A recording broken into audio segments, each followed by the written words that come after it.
राधे राधे सभी को। Welcome to my channel. आज के इस वीडियो में हम बात करेंगे महादेव के बारे में। महादेव, जिसे कौन नहीं पूछता, जिसे भी अगर कोई वरदान चाहिए होता है या कोई भी चीज़ मांगनी होती है, वो महादेव की शरण में ज़रूर जाते हैं। चाहे देव हो या दानव हो, चाहे मनुष्य हो या आत्मा हो, कोई भी हो, कोई भी योनि से हो, वो महादेव के पास, महादेव की शरण में ज़रूर जाते हैं। लेकिन अगर हम ध्यान से महादेव की ओर देखें तो महादेव हमें क्या कुछ नहीं सिखाते। महादेव हमें लव सिखाते हैं, महादेव हमें संयम सिखाते हैं, महादेव हमें शांति सिखाते हैं, हमें योगा सिखाते हैं। बहुत सारी ऐसी चीज़ें हैं जो महादेव से उत्पन्न होती है और महादेव में ही समा जाती है, जैसे कि एरोगेंस, घमंड, और भी बहुत सारे जो नेगेटिव ट्रेट्स हैं। अगर हम महादेव के चरणों में डाल देते हैं और महादेव से क्षमा मांगते हैं, महादेव से प्रार्थना करते हैं, तो वो नेगेटिव ट्रेट्स अपने अंदर समा लेते हैं। जैसे कि महादेव ने विष पिया था, वो ये भी विष अपने अंदर पी जाते हैं, अपने अंदर समा लेते हैं। या तो हमें वो ताकत देते हैं ताकि हम ये जो विष है, जो घमंड का विष होता है, जो जेलसी का विष होता है, जो नेगेटिविटी का विष होता है, वो हम पी जाए और एक नई ज़िंदगी, एक नया ह्यूमन, एक नई पर्सनालिटी हम अपने आप में उत्पन्न कर सकें। यही महादेव की खासियत है, यही महादेव हमें सिखाते हैं। महादेव हमें एक जीवन शैली सिखाते हैं और उन जीवन शैली में से 5 जीवन शैली ऐसी है जो मुझे बहुत प्रभावित करते हैं, जो मैं आपके साथ बांटना चाहता हूँ। उनमें से सबसे पहली बात ये है कि मटीरियल चीज़ों से ज़्यादा प्रभावित ना हो। अब ये तो सच बात है कि मटेरियल वेल्थ बहुत ही ज़्यादा इम्पॉर्टेंट है। एक अच्छी लाइफस्टाइल क्रिएट करना, अपने लिए एक बेहतर ज़िंदगी बनाना, पैसे कमाना, अपनी फैमिली को सपोर्ट करना बहुत ज़्यादा इम्पॉर्टेंट है।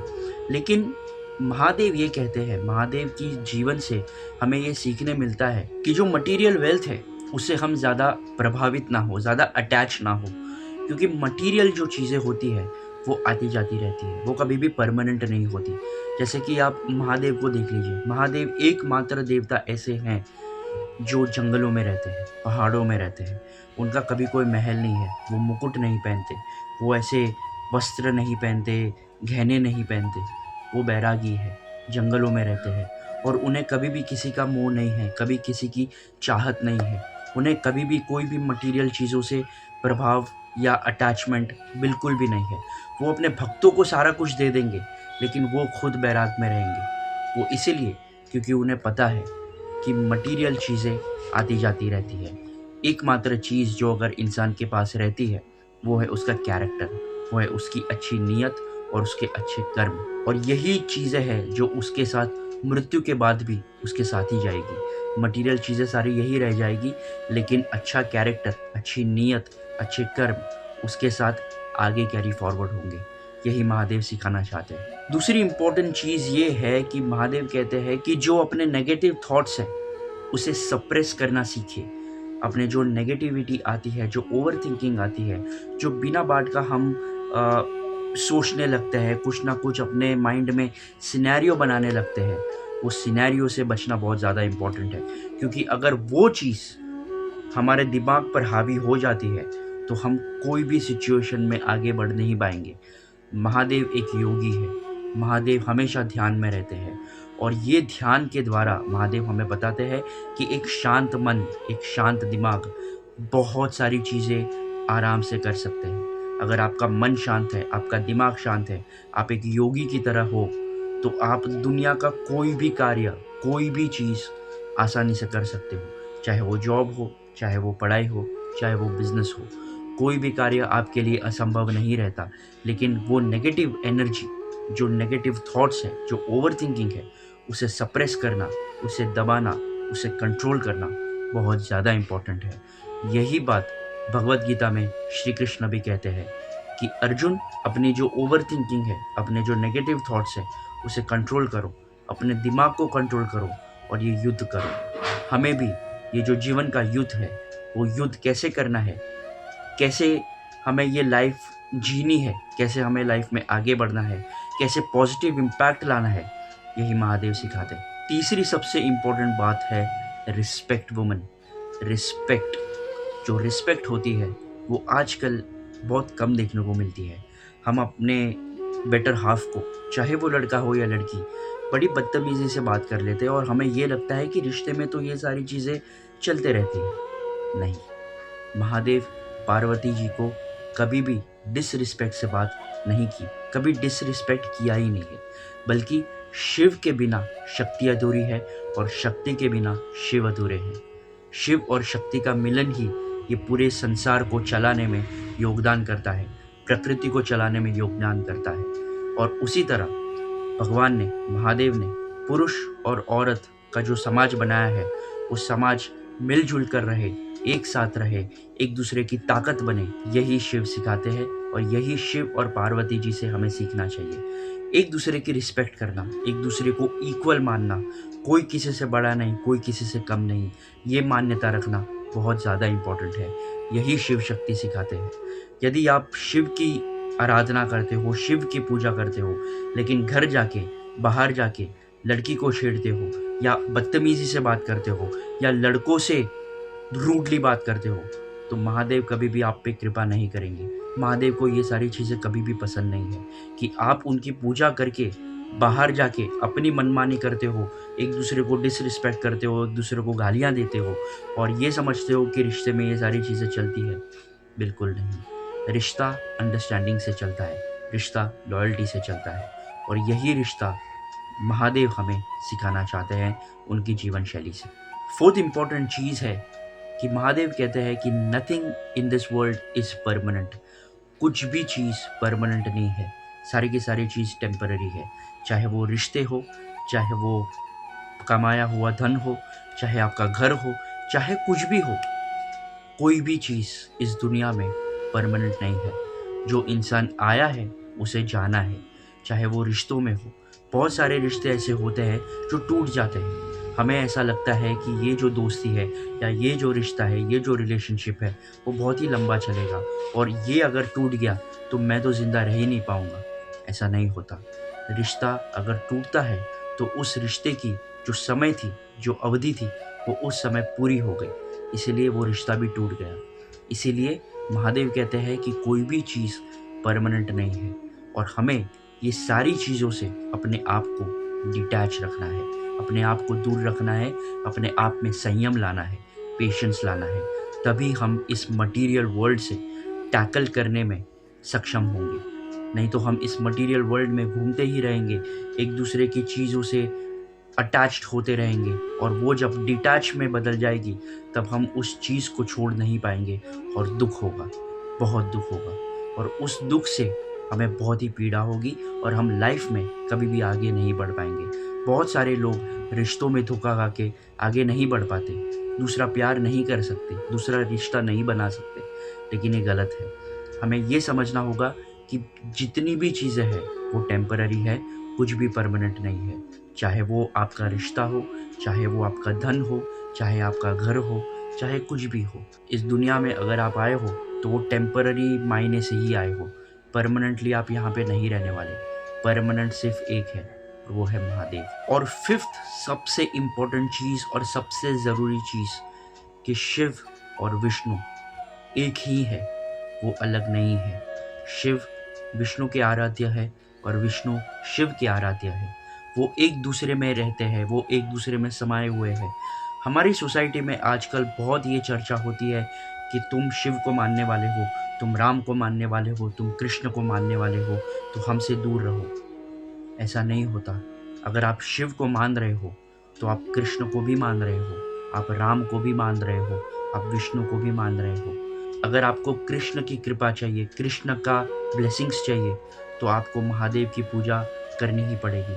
आप अगर महादेव की पूजा करोगे, महादेव का आशीर्वाद मिलेगा, तो ही आप कृष्ण तक पहुंच सकते हो। और अगर महादेव की आशीर्वाद चाहिए तो आपको कृष्ण की आराधना, विष्णु की आराधना ज़रूर करनी पड़ेगी। ये दोनों में से अगर आप किसी को मिस करते हो तो आपकी प्रार्थना कभी भी स्वीकार नहीं की जाएगी। महादेव और विष्णु जी एक ही है, वो एक ही में है, वो एक ही में समाये हुए हैं। इसलिए हमें ये धारणा जो है, ये मान्यता जो है कि शिव अलग है और विष्णु अलग है, ये धारणा हमें बदलनी होगी। ये धारणा, ये जो विचार है वो बहुत ही गलत विचार है, बहुत ही क्रूर विचार है। ये विचार अगर हम बदलेंगे और हम दोनों को एक साथ लेके चलेंगे तो हमें दोनों की प्राप्ति होगी और हमारे जीवन में कभी भी कोई कठिनाइयाँ नहीं आएगी। बहुत सारे ऐसे लोग हैं, बहुत सारे ऐसे धर्म संस्था है जो इन दोनों को अलग अलग मानते हैं, जो ये मानते हैं कि शिव अलग है और विष्णु अलग है, कृष्ण अलग है। ऐसा नहीं है। कृष्ण और शिव एक ही है और मैं शिव और कृष्ण दोनों की कृपा से आज आपके सामने इतनी हेल्थ प्रॉब्लम्स होने के बावजूद भी वीडियो बना पा रहा हूँ। वो इसीलिए है क्योंकि दोनों की कृपा मुझ पे है, दोनों की। एक की भी कृपा अगर मेरे पे नहीं हुई तो मैं इतना आगे तक लाइफ में कभी आ ही नहीं पाता।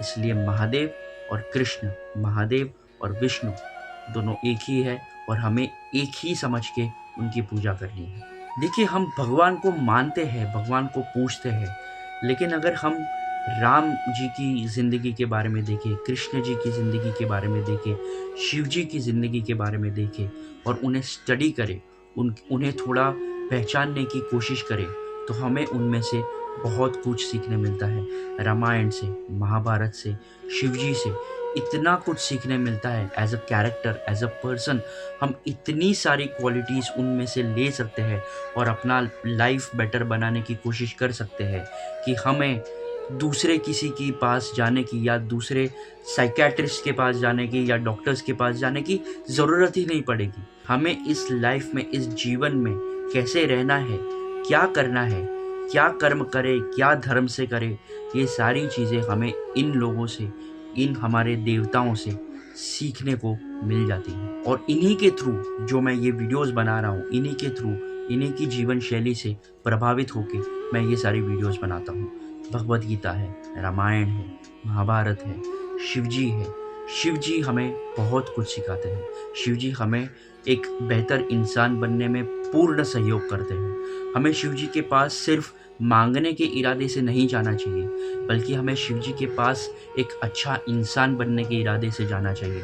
हमें शिव जी से ये मांगना चाहिए कि हे महादेव, आप में जो संयमता है, आप में जो पेशेंस है, आप में जो स्थिरता है, वो स्थिरता मुझे दीजिए, वो स्थिरता मुझे प्रदान करिए, वो बुद्धि मुझे प्रदान करिए, ताकि मैं इस कलयुग में भी आपके सतयुग के समान रहूं। उतनी बुद्धि दीजिए कि मैं ये सारी चीज़ें जो दुनिया में चल रही है वो दुनियादारी को समझ सकूं, क्योंकि महादेव अगर आपके साथ है तो दुनिया की कोई ताकत आपको हरा नहीं सकती, आपको पीछे नहीं कर सकती। चाहे वो हेल्थ वाइज हो, चाहे वो फाइनेंशियल वाइज हो, भले आपको थोड़ी सी तकलीफ आ सकती है। अगर आप पूजा पाठ करना चालू करें, आप सच्ची भक्ति करना चालू करें, स्पिरिचुअलिटी के मार्ग पर जाना चालू करें, तो आपको बहुत सारी प्रॉब्लम्स आने स्टार्ट हो जाएगी, आपको बहुत मुश्किलें आना स्टार्ट हो जाएगी। आप क्वेश्चन भी करने लगोगी कि यार इतनी पूजा करता हूँ, इतना महादेव का नाम लेता हूँ, लेकिन इतनी प्रॉब्लम्स क्यों? महादेव सब कुछ ऐसे ही नहीं दे देते। महादेव अपने भक्तों की परीक्षा लेते हैं। एग्ज़ाम्स देते हो ना, एग्ज़ाम्स ही है। ये सारी जो चीज़ें होती है, ये सारी जो बुरी चीज़ें होती है हमारे साथ, वो एक एग्ज़ाम है। और वो एग्ज़ाम में अगर हम पास हो गए तो महादेव इतना देंगे कि आप थक जाओगे, आप बोलोगे कि बस अब इससे ज़्यादा नहीं चाहिए। तो बस यही कुछ चीज़ें थी, यही कुछ बातें थी जो मुझे महादेव के बारे में आपके साथ शेयर करनी थी। और भी बहुत सारी चीज़ें, और भी बहुत सारी बातें हैं जो मुझे आपके साथ शेयर करनी है, जो महादेव के बारे में है, श्री कृष्ण के बारे में है, श्री राम के बारे में है, हमारे देवी देवताओं के बारे में है, जो मैं धीरे धीरे वीडियो के द्वारा आपके सामने प्रस्तुत करते जाऊंगा। तो बस महादेव के पास अगर आप नेक्स्ट टाइम जाओ तो मटेरियल चीज़ों के साथ साथ आध्यात्मिक चीज़ों भी मांग लेना।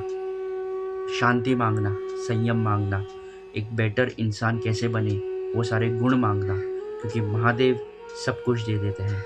महादेव हमारे भोलेनाथ है और इतने भोले हैं कि वो सब कुछ प्रदान कर देंगे। इसी के साथ मैं ये वीडियो एंड करता हूँ। आई होप आप लोगों को ये वीडियो पसंद आया।